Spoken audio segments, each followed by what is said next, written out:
여러분 안녕하세요. 송영선 시사 360 시작하겠습니다. 우리 속담에 방구가 잦으면 뭐 싼다는 표현이 있습니다.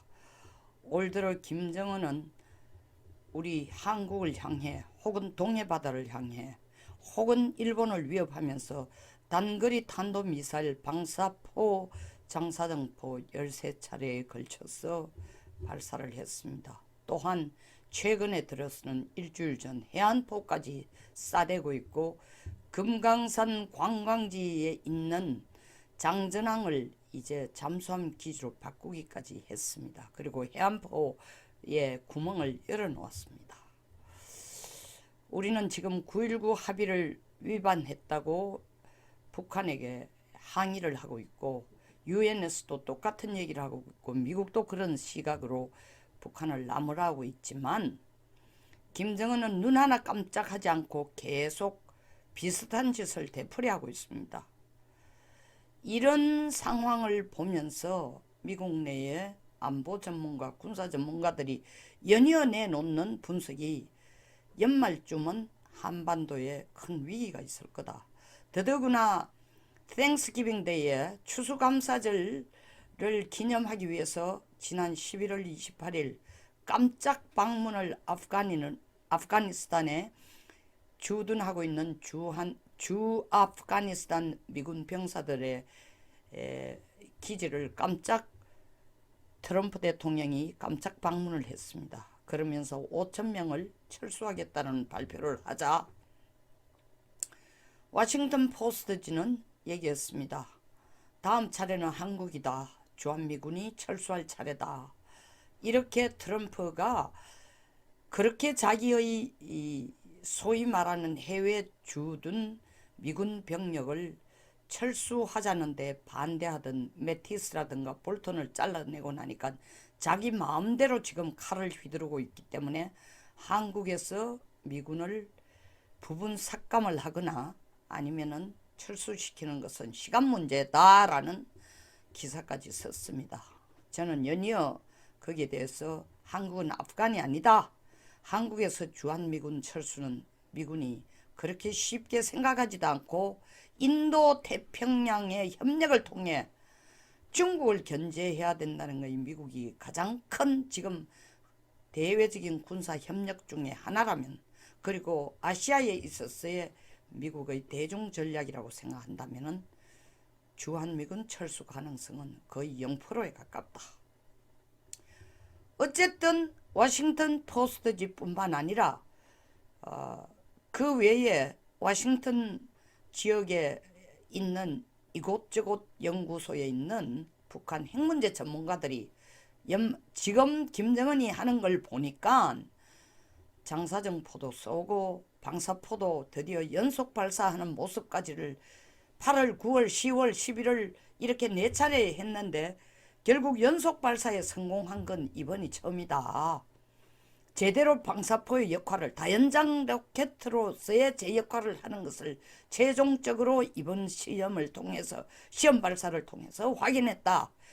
뭐 대량 생산이라는 용어가 안 나왔으니까 실전에 이들을 다 배치할지 어떨지는 몰라도 운용할 준비는 다 돼 있다 라는 기사까지 나옵니다. 거기에 뒤이어서 연말이면 ICBM을 쏠 거다 하는 기사들이 저기에서 올라오고 있습니다. 연말에 김정은이 ICBM 쏠까요? 결론부터 말씀드리면 저는 노라고 봅니다. 기술적인 측면에서 첫째 노입니다. 지금 북한이 중장거리 내지는 대륙간 탄도탄을 시험 발사한 지 2년이 넘었습니다. 처음 5,000km 이상을 발사해 본 게 2017년 7월 4일 트럼프가 대통령 되고 난 뒤에 미국의 독립기념일, 미국의 자존심이 가장 농축되어 있는 독립기념일 날 사거리 5,000km에 해당하는 중장거리 미사일을 발사를 했습니다. 실질적으로 5,000km까지는 날아가지 않았지만 이 고도 2,800km 이상이었기 때문에 이걸 보통 비행거리로 정상적인 궤도로 간다면은 그 당시에 갔던 것은 고도 2008km, 사거리 930여 km를 갔지만 이게 고도를 2800km까지 하지 않고 정상적인 고도로 간다면은 거의 5000 내지 8000km까지 갈 수 있다는 거죠. 쉽게 말해서 미국 서부를 타격할 수 있다는 겁니다. 그리고 또 24일이 지난 7월 28일 조금 더 거리가 있는 8000km, 사거리 8000km에 해당하는 화성 14호를 또 시험 발사했습니다. 그리고 4개월 있다가 11월 29일 날 고도 4500km, 그러나 실질적인 그때 날아가는 사거리는 1000km가 안 되는 대륙간 탄도미사일을 발사를 했습니다. 이 역시 고도를 4500km 하지 않고 보통 정상각도의 미사일로 발사할 경우에는 계산을 해보면 미국의 서부가 아닌 동부를 타격할 수 있는 사거리 약 12,000에서 14,000km까지 갈 수 있는 미사일을 북한이 발사했다라는 계산이 나옵니다. 자, 그러나 미사일은 두 가지 문제가 있습니다. 미사일이 미사일로서의 제 역할을 하려면 미사일은 말 그대로 운반체입니다. 뭘 실어다 나르느냐의 문제입니다. 14,000km까지 날아가는 게 중요한 게 아니라 거기에 핵탄두를 장착해서 목표 지점에 제대로 이게 진짜 착지를 할 수 있느냐의 문제예요. 목표 지점을 제대로 때리고 내려갈 수 있느냐의 문제. 두 가지 측면에서 본다면은 첫째, 실을 수 있는, 거기에 장착할 수 있는 핵탄두가 무조건 1킬로톤보다 적어야 된다. 심지어 13,000km 정도를 나르려면 500km 정도로 소형화가 돼야 되는데 북한 핵탄두가 500km 정도 소형화될 정도로 이 첨단화 됐느냐. 그 부분에 대해서는 핵실험을 6차례나 했지만 사실은 2017년 9월 3일 수소탄 개발이 북한이 한 6번째 핵실험입니다만은 이것을 통해서 이게 500km짜리로 농축해서 정말 폭발력을 갖는 핵탄두로 만들었다라는 확정적인 증거는 아직 부족하다고 합니다. 수소탄 개발을 했지만 풍계리 핵실험을 통해 핵실험장을 통해 만약에 실험해서 그때 장착할 수 있는 걸 1킬로톤 1000kg죠. 1000kg나 1200kg짜리를 만들었다면은 13,000kg를 나를 수 있는 미사일에 장착해서 가기는 어렵다는 거죠. 그러니까 핵무기로서의 제 역할을 못한다. 두 번째 문제는 그러니까 500kg짜리를 정말 이 첨단화 해놨느냐. 아무도 지금 증명할 수가 없습니다. 첨단화 해놨다고 말을 하지만 그 사이에 북한이 개발해온 걸 보면 500kg짜리에 대해서는 아직 퀘스천 마크가 있다. 두 번째로는 핵탄두의 무게보다 더 중요한 게 뭐냐. 발사를 해서 대기권 밖을 올랐다가 다시 대기권 안으로 재진입을 해야 됩니다. 대기권 안으로 재진입을 해야 땅에나 바다 위에 있는 목표물을 때릴 거 아닙니까? 그런데 이 대기권으로 재진입하는 것은 수천 도의 고온에도 녹지 않고, 그리고 이 대기권으로 재진입하는 것은 굉장히 가혹한 과부하가 걸립니다. 여기 진동에도 크게 영향을 안 받고 목표 지점까지 때릴 수 있는 기술이 발전이 됐냐 이거예요. 그 부분에 대해서는 많은 퀘스천 마크가 있습니다. 이 화성 14호 15호라는 게 결국 이 2단 2017년 7월 4일 선거도 2단 발사체, 2017년 11월 29일 날 사거리 정상적인 궤도로 갈 때 사거리 13,000km 나를 수 있는 이 발사체도 2단 발사체인데 1단이 백두산 소위 말하는 이 발사체예요. 이게 뭐냐면 백두산 1호 2호라고 이름 불리는 게 사실은 산 쏘아 올린 장소 이름을 따라서 백두산이 아니고 이거 정확하게 우리가 더 익숙해져 있는 이름은 대포동입니다. 대포동 이 엔진이에요. 대포동 발사 미사일이에요. 그게 1단계예요. 그리고 2단계의 화성 14, 15라는 건 15는 화성 14보다 좀 더 이렇게 정교하게 더 길게 만들었지만 결국 백두산 다시 말해서 대포동 엔진 2개를 묶어가지고 한 단에 사용한 것에 불과합니다. 그래서 이 대포동 엔진 2개를 한 단으로 묶어서 이걸 화성 15호로 사용한 것이 과연 한 번의 실험으로 이게 대륙간 탄도탄으로 제 역할을 할 수 있는, 제 역할이라는 것은 방금 말씀드린 것처럼 수천 도의 고도에도 고온에도 녹지 않고 이 대기권으로 들어오면서 가혹한 가부하에 견디내고 지나치게 흔들리는 진동에도 부서지거나 뭐 요격 시스템, 요격이 아니라 이 때리는 목표 지점을 보고 가는 데에 문제가 안 생길 정도로의 화성 15호가 정교하고 제대로 된 거냐. 정교하고 제대로 된 엔진인 것을 증명하기 위해서는 실험을 여러 차례 해야 된다는 거죠. 근데 화성 15호는 한 번 했습니다. 대륙간 탄도미사일 이 거리로서는 화성 15호가 2017년 11월 29일하고 한 번이에요. 그 후 2년 동안 지금 실험을 한 번도 못했습니다. 왜냐하면 2018년은 트럼프 대통령이 나이스 가이, we fell in love 하면서 일단은 김정은의 손을 뒤로 묶어놨으니까요. 이제 김정은은 안달을 합니다. 시쳇말로 똥줄 탔어요. 오줌 마르는 강아지처럼 지금 정신이 없어요. 말은 뭐 최선희를 시키고 누구를 시키고 해서 김명기를 시키고 별의별 사람들을 다 시켜가지고 이용우를 시키고 불과 불에 대응하겠다. 불은 불로서 대응하겠다. 원래 12월 연말까지 새로운 시간표를 안 내면 우리가 미국에게 확실한 맛을 보여주겠다.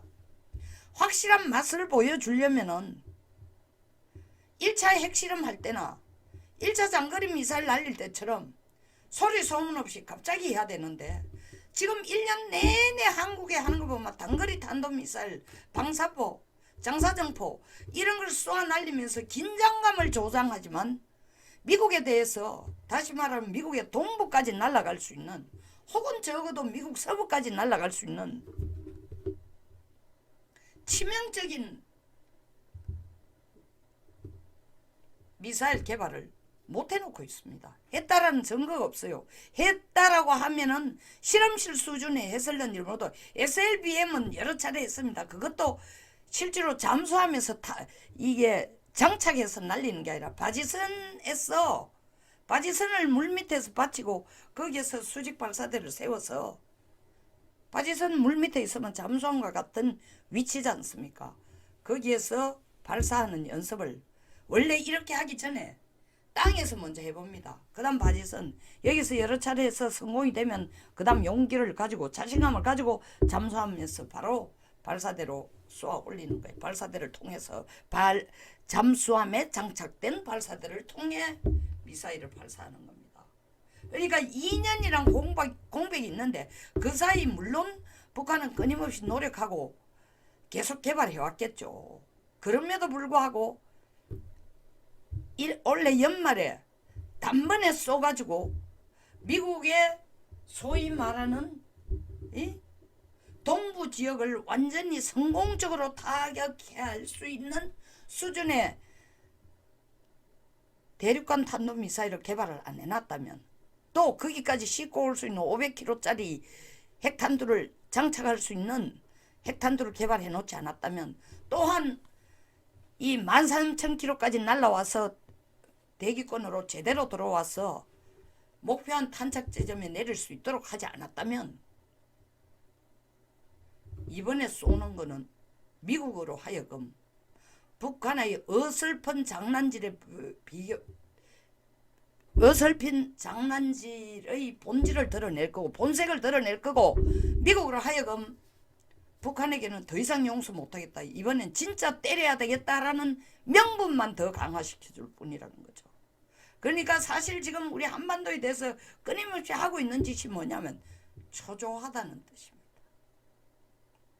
미국이 뭔가 우리에게 해줘요. 그 뭔가는 빠랑합니다. 제재 보장하고 제재를 풀어줘야 되는데 진짜 무서운 게 브링크 액트라는 걸, 이게 오토원별법입니다. 북한이 사용하는 국제 금융망을 완전히 다 차단하는 법이어서 이제는 뭐 적당하게 아니라 북한하고 금융거래하는 나라도 러시아나 중국이나 뭐 서남아프리카나 전부 세컨다리 보이콧을 걸겠다는 겁니다. 다른 나라들이 자진해서 북한에게 돈도 안 주고 금융거래를 안 하도록 만들 겁니다. 이 법을 단독 법안으로 국방수권법에 상원 하원이 동시에 합의해서 올려놨습니다. 갈수록 돈줄을 더 조이는 겁니다. 트럼프는 진짜 피 안 보고 전쟁하려고 합니다. 베니스의 상인에 나오는 샤일록 정도 돼요. 피 한 방울 흘리지 않고 심장을 꺼내라 하는 거하고 똑같은 거예요. 자, 그럼에도 불구하고 연말에 김정은이 너무 초조하고 너무 속상하니까 뭔가 트럼프에게 관심을 끌기 위해서 ICBM 비슷한 걸 날릴 겁니다. 만약에 날린다면 그 개연성은 아주 낮지만 대기로 재진입하는데 자신이 없으니까 결국 위성 형태로 날릴 겁니다. 근데 위성 형태로 날려가지고 얻는 게 별로 없어. 날아가는 사거리 테스트는 될런지 몰라도 그 이상 큰 성과를 이룰 수도 없어요.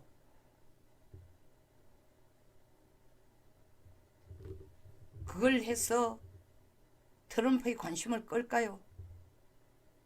그리고 그게 위성 발사를 한다 손치더라도 트럼프가 그래 너희들은 평화적인 목적으로 우주 공간은 누구든지 쓸 수 있으니까 너희들이 평화적인 목적으로 위성 발사를 해서 내가 잘 봐주겠다 하고 넘어갈까요? 진짜 트럼프를 괘씸하게 만들죠. 아니 내가 지금 민주당이 밀어붙이는 바람에 탄핵 때문에 코가 빠져있는데 이때를 네가 얄팍하게 악용을 해서 내한테 반격을 가한다? 제대로 한번 엿먹어봐라.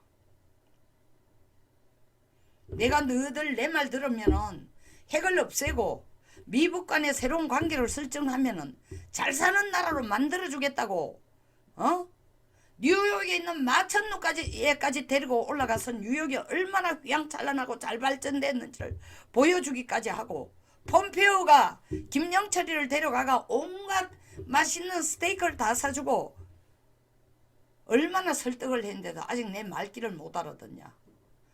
이때까지 그나마 체제 보장해주겠다 했는데 그것도 못 해주겠다 이제.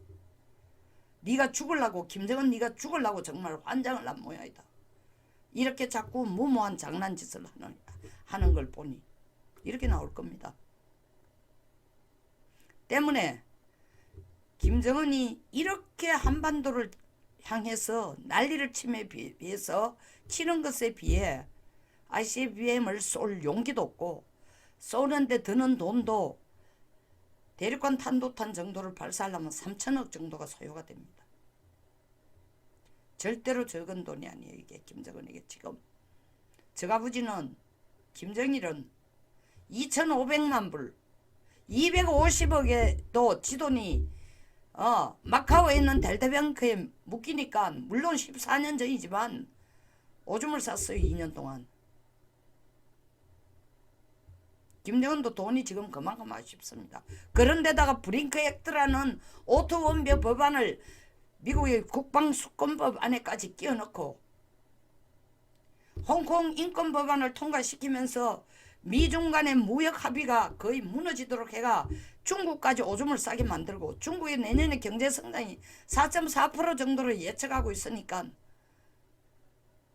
중국 경제가 크게 지금 슬로우 다운 할 수 있는데 그것뿐만 아니라 이 브링크 액트를 만들면 중국까지도 자기를 돈 보태주기 어려운 상황에서 매달릴 때는 미국밖에 없는데 트럼프를 부활을 질러 더더구나 트럼프가 지금 탄핵이 어쩌고 저쩌고 하고 있는데 물론 탄핵은 안 될 겁니다. 그러나 뭐 어쨌든 탄핵 소추 어쩌고 하면 머리 아프죠. 그런 상황에서 나를 위로하고 함께 문제를 해결할 생각은 안 하고 내가 원하는 것은 이미 다 리건을 통해 가지고 다 보여준 거 아니냐. 비건을 통해 리건이 아니라 비건을 통해 다 보여준 거 아니냐. 우리는 평양에다 연락사무소를 만들고 미북관계를 새롭게 설정하는 것부터 시작하자고 했는데 그거는 받지는 않고 그 안은 받아들이지 않고 엉뚱한 소리나 자꾸 해삼고 있으니까 내가 숨 돌리면 너 진짜 그만 안 둘 거다. 김정은이 죽고 싶지 않는 이상은 ICBM을 쏠 이유가 없어요.